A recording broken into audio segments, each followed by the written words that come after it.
আমি জানি না আগামী দিন অথবা আগামী বছর আপনাদের সাথে এই জায়গায় দাঁড়িয়ে আমি বক্তব্য রাখতে পারবো কিনা আমার জানা নাই।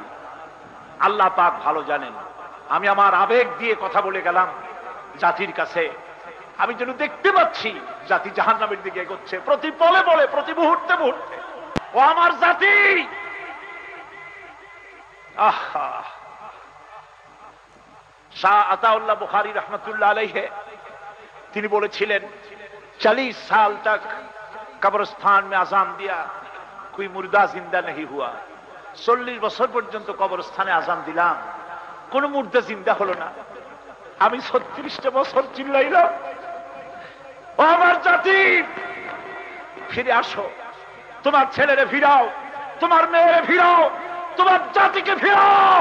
হিন্দু সংস্কৃতি বাংলাদেশকে খতম করে দিবে, জাহান্নাম বানায় দেবে।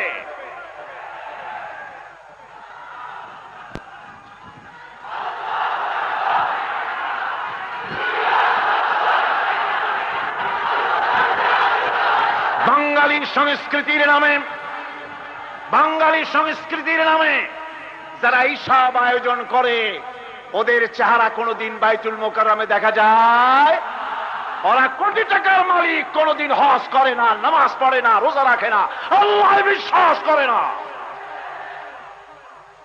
নববর্ষের দিনে যদি কিছু করতেই হয়, কলেজ বিশ্ববিদ্যালয়ের ছাত্র ছাত্রীদেরকে আমার কলিজার সবটুকুন আবেগ উজাড় করে দিয়ে বলি, মুসলমান ছেলেরা এসো, মসজিদে ভরে যাও, ফজরের নামাজ পড়ো, কোরআন শরীফ তেলাওয়াত করো, আল্লাহর কাছে দোয়া করো, আল্লাহ পিছনের বছরটায় অনেক অপরাধ করেছি, মাফ করে দিও।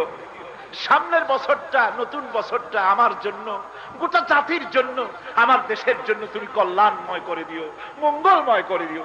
এভাবে কাঁদলে, দোয়া করলে খারাপ হইতো না ভালো হইতো? খারাপ হইতো না ভালো হইতো? আমার জাতির কাছে উদাত্ত আহ্বান রেখে গেলাম।